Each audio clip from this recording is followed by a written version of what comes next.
we are announcing the arrest of somebody that we've conducted an investigation on for over a year. And his name is Keith Anton Johnson. He's a 43-year-old male that had been doing some contract work for these various victims. These are not all the victims. This is just a few of the victims.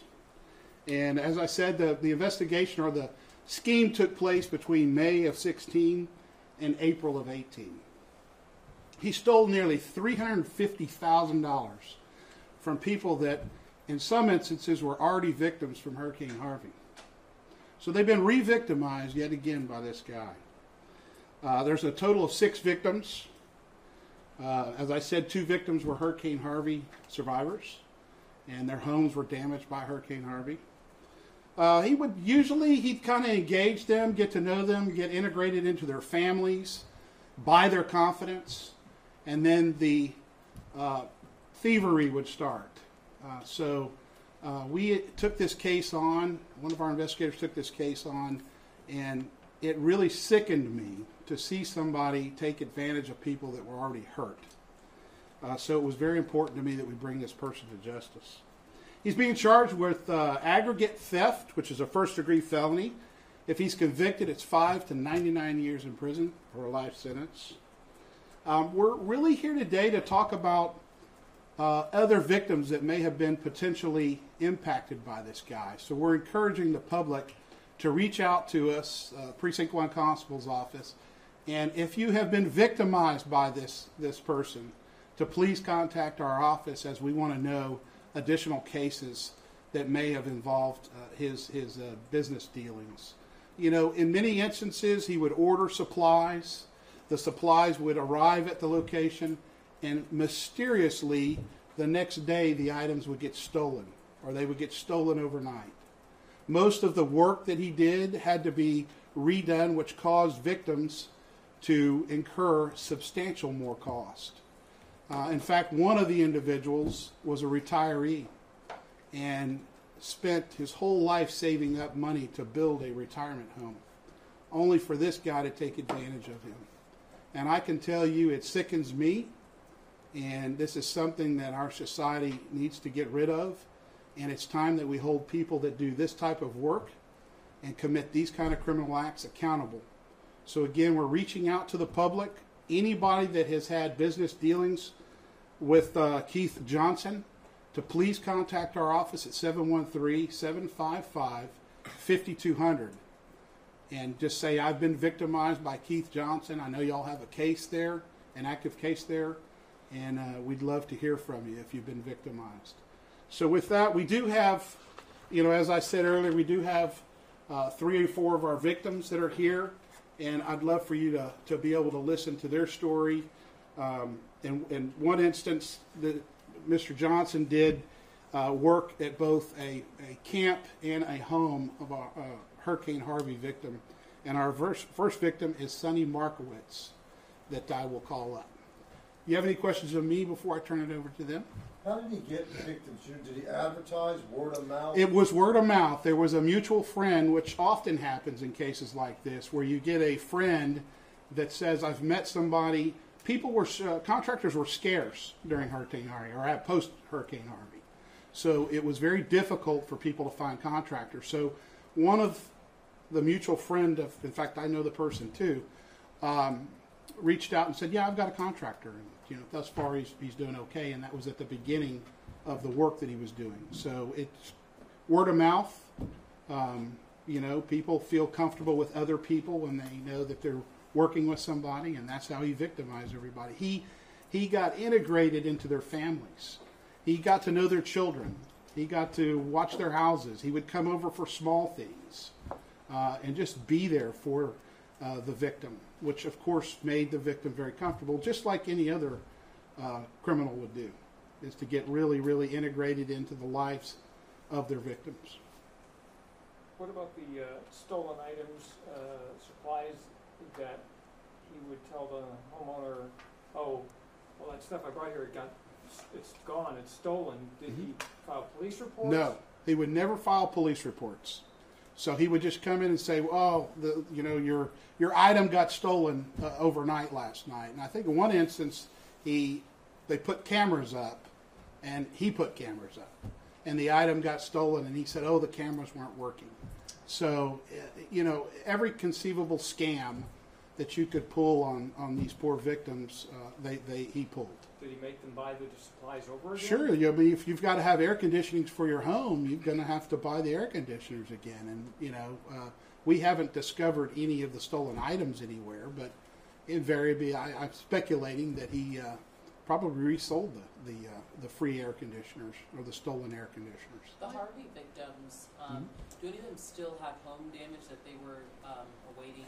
I know one of them is probably just completed after Hurricane Harvey. And think about how long ago that was. They just completed getting back into their homes. So they hired a new contractor. They had to hire a new contractor, absolutely. Was Yeah. he paid for the projects up front and then No, just failed to deliver the services? They would give money, and then he would be authorized to make credit card charges. Okay. And so he pre-authorized credit card charges. So in some cases, they didn't pay him all the money. But, if you pay a substantial amount of money towards the project to get started, and then the person never buys the items that they claim they're going to buy, that's how it kind of happens. And when they started asking questions, of course, the ruse continues, and you continually have excuses for why something doesn't exist. So he was taking money for the supplies. It wasn't that he got paid and it wasn't that he got paid for services and didn't complete the services. He was supposed to It was do the both. services. He was It given was both. It was both. It was Okay. both. Yes. Anybody else before I turn it over to Sonny Becker, who is a victim? And Sonny Markowitz, excuse me. Sonny Markowitz, and she'll tell you a little bit about her story. I'm right by you. Could you come up before you start? Could you just spell your name for us, please? Sunni is the first name. Markowitz, Markowitz. Thank you. I hired Keith on 2 occasions. On the first occasion, it was for a construction job at my summer camp, where the mysterious air conditionings went stolen. The work also was shoddy and had to be redone. Had a lot of permitting issues because he never pulled permits. And then hired him again in a time of need after Hurricane Harvey, suffering substantial damage on my home. Everything he did had to be redone. Everything. So he worked his way into my family, my extended family. We trusted him inside and out, and even played on my husband's former military experience and said that he was once in the military and very high up, and don't know if that's true. I don't believe anything he said now. None of it was true. So he was a con man. In addition, we later found out, all of us, once we got to talking, is he didn't just victimize us, but the people that were working for him. He would not pay his subs consistently, and liens were filed and had to be fought. And those people who worked hard never got their money either. Was there a particular incident, or when was sort of the moment that you realized this guy is not only conning us, this is criminal? I think when we all had sort of started to see patterns, and once we all started talking, it was the same patterns, like supplies never showing up, or supplies showing up but suddenly went missing from the work site. And when all of us said, "Oh, that happened to me too," that was when we knew that we were being conned. They started talking amongst themselves and saw the pattern. Do you all live in the same area? No, How did you kind of find each other? All friends. we're all friends. Oh, so you guys were all using the same. Yeah, Word of mouth. yeah, word of mouth. And what you asked earlier about, the first person, excuse me, it's interesting because he started with a mutual friend that we all know, and she said, "I have this great contractor," and each one of us were in need for a different reason. And then about 3-4 months later, she said, "You know what? I don't think this is a good guy." I mean, her story is she actually put up cameras, and he said there were 5 employees and there was 1 employee, you know, just everything. And she said, "I don't think he's a good guy." However, at the same time that she did call and say, "I don't think he's a good guy," he was in your other ear saying, you know, terrible things about them, and they're so difficult, and I quit their job, when in fact he'd been fired from their job. And it's really hard to explain because I've never known anybody like this before, but everything that came out of their mouth was a falsehood. Things that you can't even imagine why somebody would make a falsehood. And just story after story. And now I look back, and to be honest with you, it's very embarrassing because I can't even believe, like, when you look backwards, you know, like, doesn't really make sense. But he was very, very gifted at what he did. And What do you think it was about him that sort of, you know, would draw you in, even though other people might be saying, "I don't know about this guy"? well, while another person was saying, "I don't know about him," he had gone on to other people who were in the infatuation stage, in the beginning stage, and were like, "Oh, he's amazing. He's so great. He came and fixed this for me." He really integrated himself with a lot of, you know, "You're my favorite, whatever to work with. I don't like working with them. You're really great. Your family's special to me." And besides the stories that we all shared with, you know, thievery and no invoicing and product gone, what was really the scariest is the similarity in the language he used with us. What was so amazing about him besides his rhetoric? Was he getting things done on occasion, or? Well, he was a very large man, and sort of like very proud, and I guess like lots of You just have to people. remember He's very charismatic person. Very but the charismatic. time frame was key. It was in Harvey. It was There during- was lack of contractors available. Huge There lack was of a desperate contractors. amount of people in need, and he came and Recommended recommended, from somebody y'all trusted. available, able to handle your problem, able to handle somebody else's problem. He also spoke so a what was lot. the time frame? He also spoke a lot about, "I'm going to do this for you as a favor. I'm only going to charge you 10%. I'm not even going to make much money on this.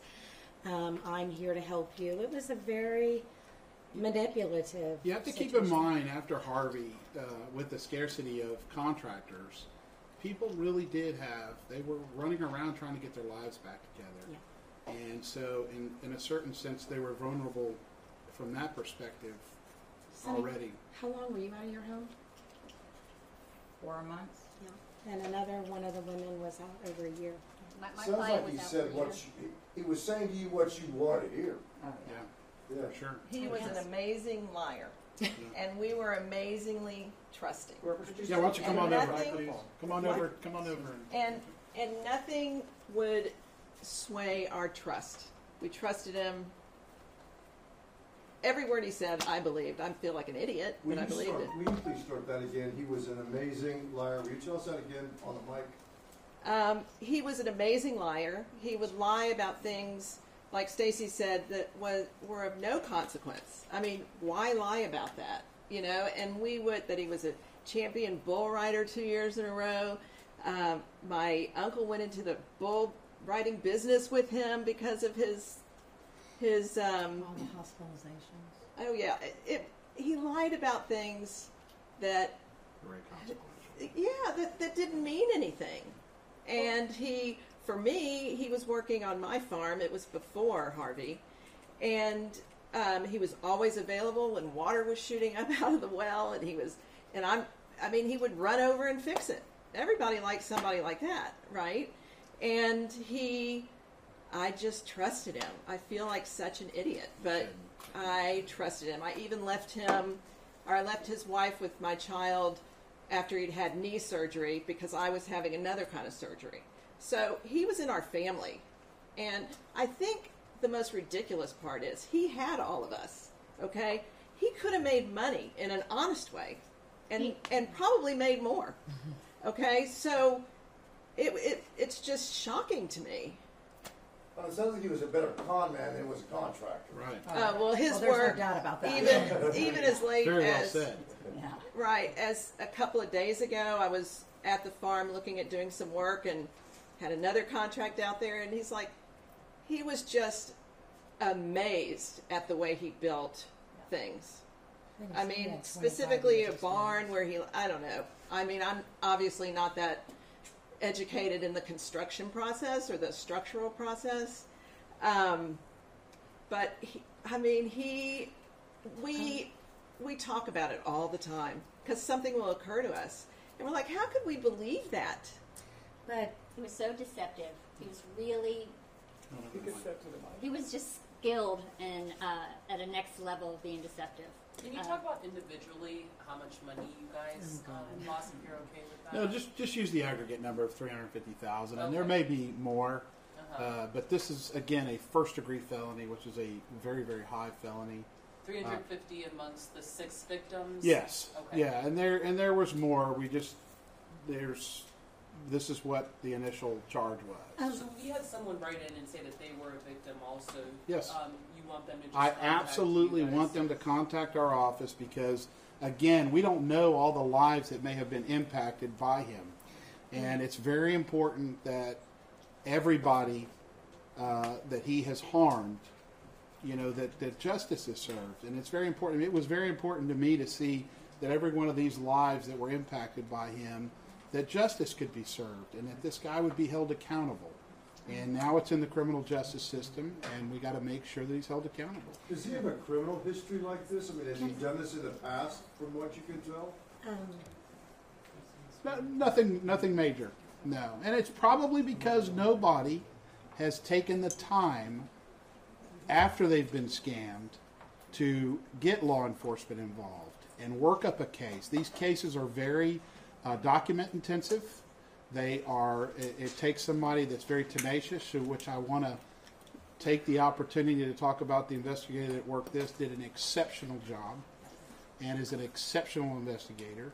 And it took somebody that truly cared and a department that truly cared about bringing this person to justice.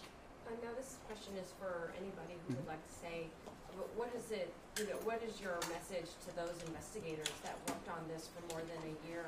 And what does it feel like after having those moments where clearly it's emotional to know that he has been arrested?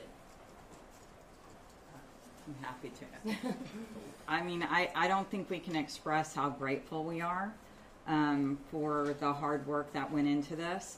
Our only goal in coming forward was to prevent it from happening to anybody else. We knew we could not recoup the damage. We knew that.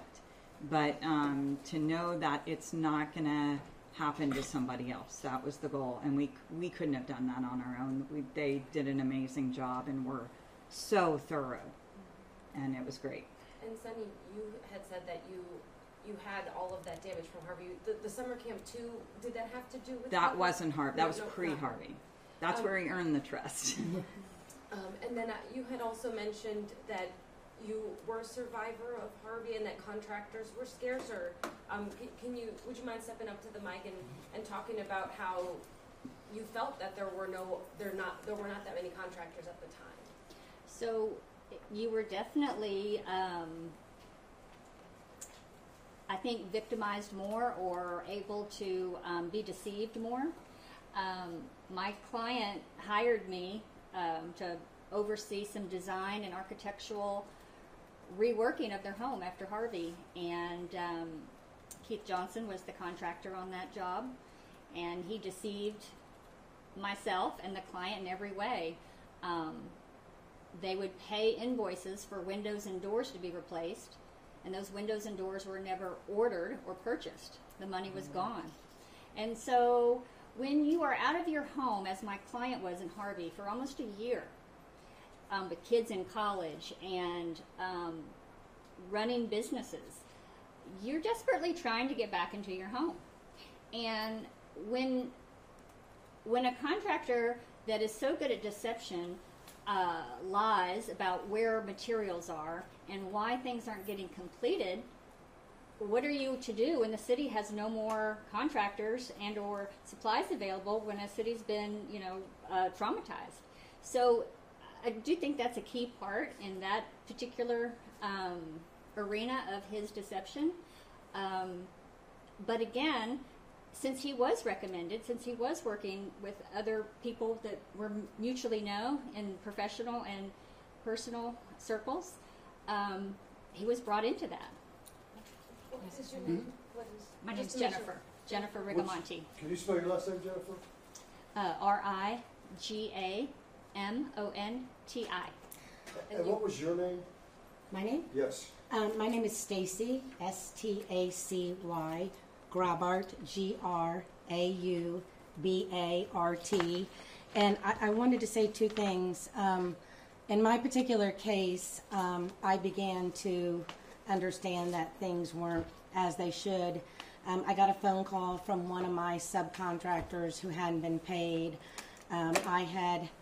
I hope it's okay if I say this, but I had given out about $40,000 to be deposits to subcontractors, and to this date, they have been given $8,500 of those dollars.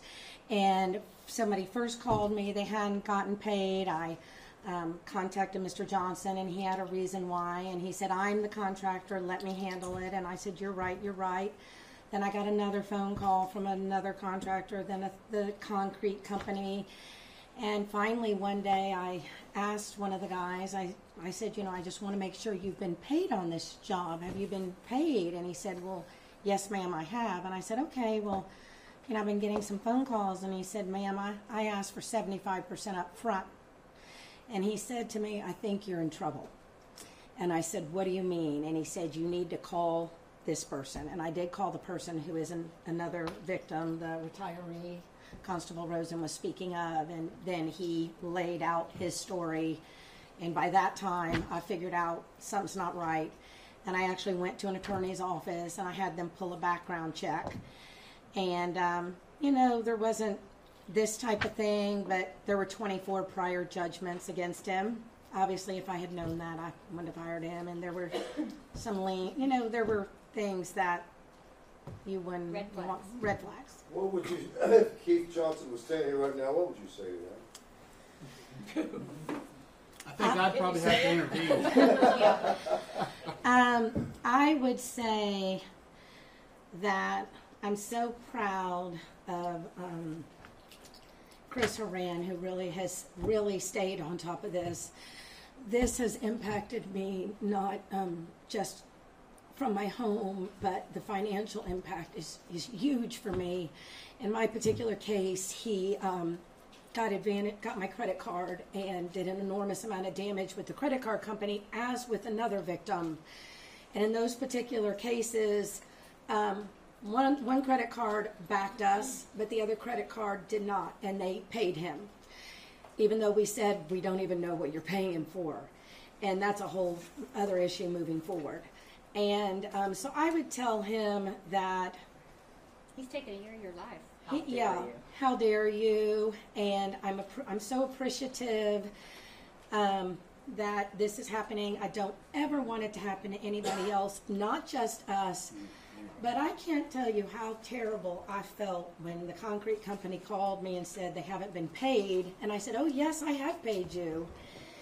And they said, I said, "Send me an invoice." And they sent me the invoice. And the invoice they sent me was $4,800. And the fake invoice I paid was $5,900 that they never got. So I just want it never to happen to anybody else, ever. I bet you women have a hard time trusting people now, right? I will never, ever, ever. And that segues into the last part is we want people to obviously take this story and learn something that can help them not to prey or not to fall victim to something like this. And that is, before you hire a contractor, look into see if they've got civil judgments against them, both for wherever they're from, either from a county in which they office out of. But make sure that you vet your contractor. Make sure you check for civil lawsuits, liens. Ask for people that he may have done work for. Call and talk to them, ask around. And listen, you're talking about very sophisticated, smart people here, and this can happen to anybody, okay?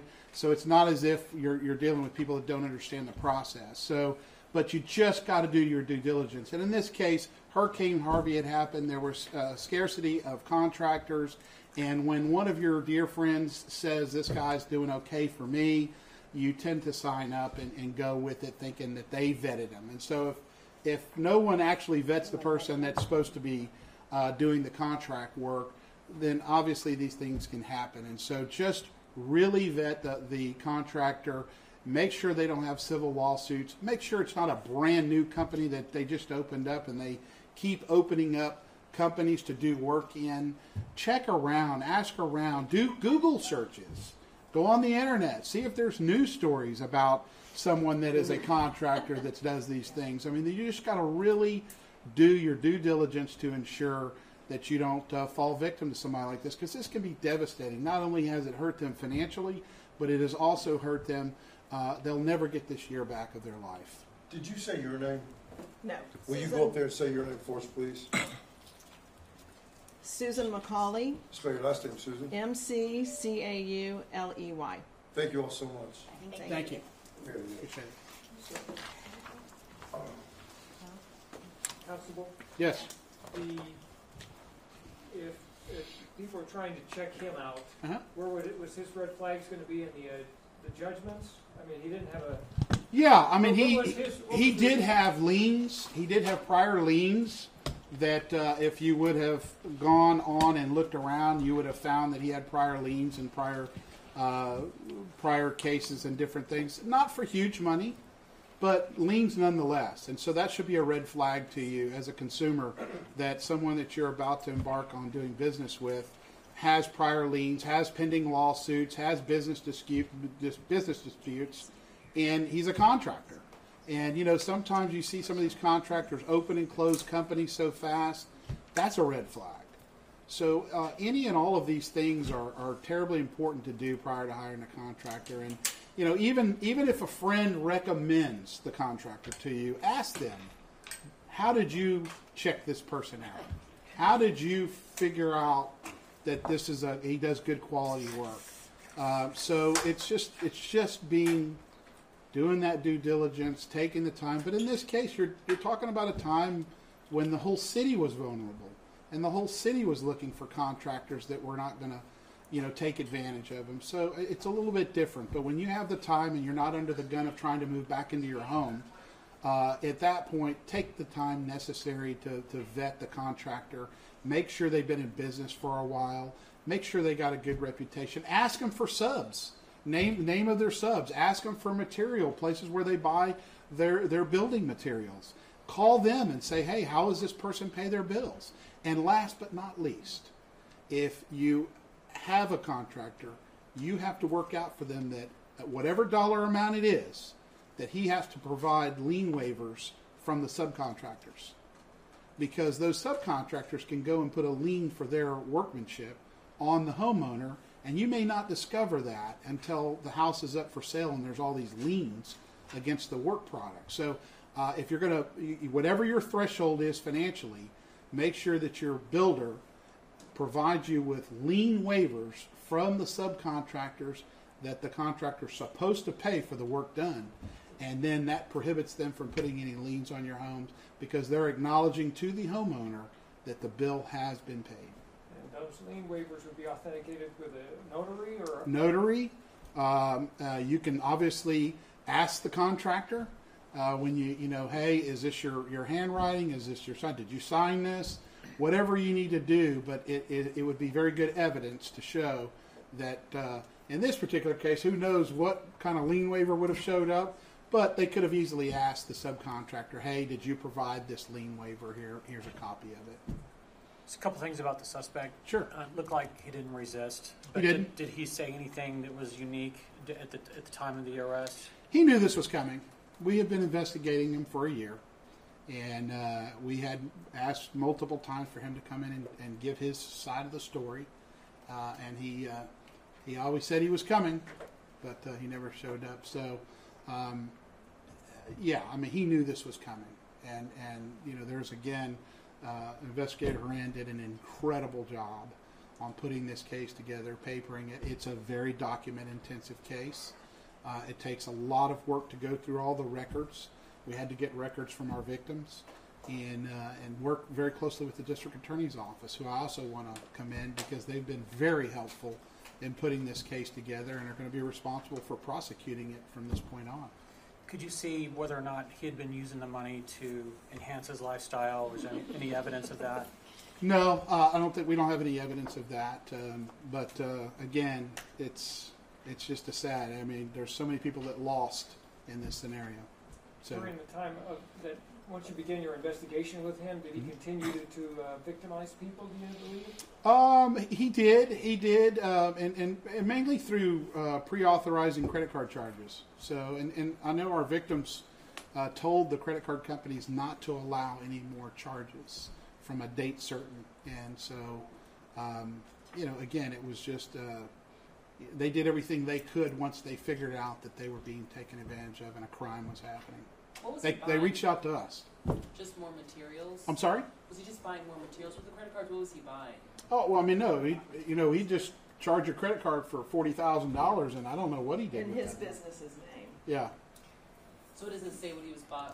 You would know. You would know. He just charged your credit card $40,000, and you'd have to backtrack what he actually bought with that $40,000. But if somebody's being a con to man, his company, I see yeah, what you're saying. yeah, it's just like it may have been his paycheck. His company and his personal account are one and the same. Yeah. He was paying himself.